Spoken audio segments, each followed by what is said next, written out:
If you're like most business owners, you're always trying to think harder and better, but still you end up circling the same problems. The thing is, you don't need a lightning bolt moment of inspiration. You need better thinking systems, and they come from places you wouldn't expect. Walt Disney's creative rooms concept and the leadership technique called action learning. After I learned about these, I never looked at brainstorming the same. I'm Bianca and I work exclusively with self-employed professionals, which means I understand your specific challenges, your patterns, and your pressure points. I believe in compassionate productivity, where emotional intelligence meets strategic planning. Two frameworks that rewire how you solve problems. Let's start with the one created by the world's most creative thinker, the Disney creative strategy. Walt Disney was a genius at turning impossible ideas into real-world solutions. But what most people don't know is how he did it. He didn't rely on inspiration. He relied on the concept of the 3 rooms. For whatever brainstorming needs you have right now, just imagine yourself walking into a space called the dreamer's room. This is where you imagine with no limits. This is a place where imagination is allowed to roam free. No limits, no criticism, no practicality, just pure creativity. Let your mind go and let whatever surfaces surface. The kind of questions you'd ask here are, what would it look like if it worked out perfectly? If money and time weren't an issue, what would I do? Remember, no judgment about the quality of the idea. This room has no bouncer at the entrance. Every idea gets heard. In this phase, quantity beats quality. The goal is to create possibilities, not judge them. Allow yourself to have like a childlike posture. Go crazy with your post-it notes. Go do your sketches on the whiteboard. So once this dreamer's ideas are flowing, you move into the realist's room. Imagine yourself walking into this new room. Now you will look at the presented ideas with the realist's eye. The kinds of questions you'll ask here are something like, how do we make this happen? What resources, systems, or steps are needed? Here, you're building bridges from imagination to execution. This is about the house. You're not creating anymore. You're not imagining. You're analyzing what surfaced from the dreamer's room and studying the practicality of it. After those ideas have been flowing for a while, you finally move to the last room, the critic's room, the most misunderstood. The critic isn't there to destroy ideas, it's there to protect them from failure. You'll ask things like, what could go wrong? Where are the weak spots? What are the risks involved?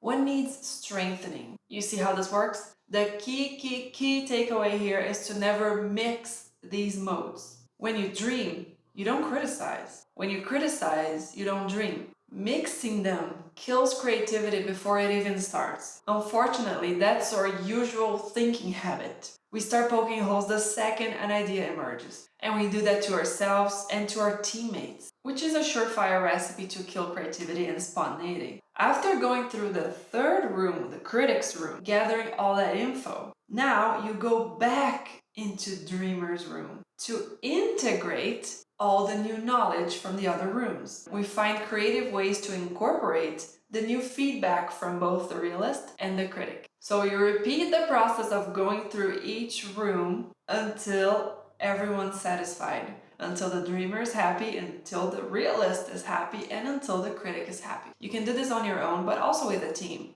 There's also this interesting idea, which is, let's say you have a business partner who's pretty much the critic persona.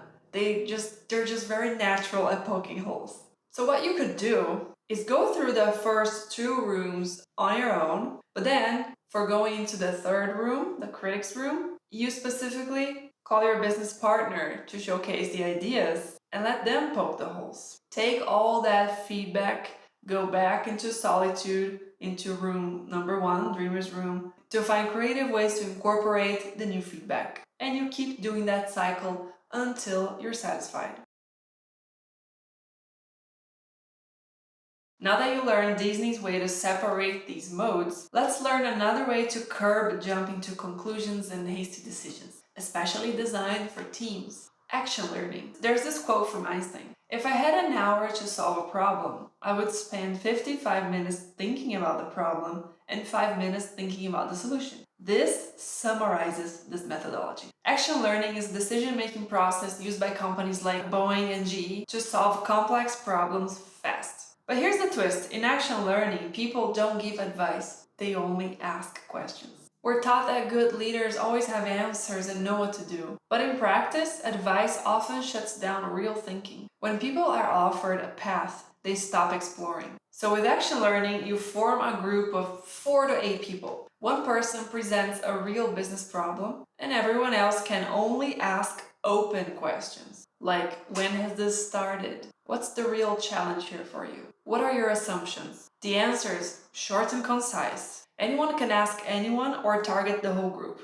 After 20 to 30 minutes of this back and forth, the group agrees on what the problem really is. A new statement is made about what the problem really is. Only then they start the process of finding solutions. It's like business therapy. I just love the collaborative aspect of it and how it feels like a game. So how do these two frameworks connect? Disney's strategy helps you generate and refine ideas. We're so self-critical that I see this technique as a very respectful and calming way to bring back that fearlessness of just speaking an idea that crossed your mind. Whereas before, the bouncer would be like, not good enough. You see? Action learning helps you explore the issue behind the issue with real-time feedback. Action learning is for teams only, but if you want to do this on your own, you can use Disney's. Oh, and since you stuck till the end, here's a bonus tip most people never use. Within the first 15 minutes of waking up, your brain is still in alpha theta waves, that half dream, half awake zone where creativity and association making are at the highest. So instead of reaching for your phone, bring one complex problem to mind, something you haven't cracked yet,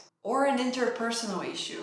Just sit with it for a minute or two, because in this early state, your brain is connecting ideas you normally wouldn't when fully awake. I love doing this, and a lot of times the answer comes right then and there. It's like tapping into some magical power, because it has not come from thinking harder, but from thinking in that exact window, before the world starts talking to me. So most entrepreneurs get stuck not because they lack ideas or creativity, they just don't have systems for their brainstorming process. So next time you're stuck, try Disney's creative rooms, and to tap into the collective power, use action learning with your team. And finally, you can take some personal issue into the first minutes of waking up and get a complete new angle on it. If you want to improve your productivity as a business owner, just reach out to me and I'll be happy to help you transform your habits. I hope you like this video. Thank you so much and I'll see you around.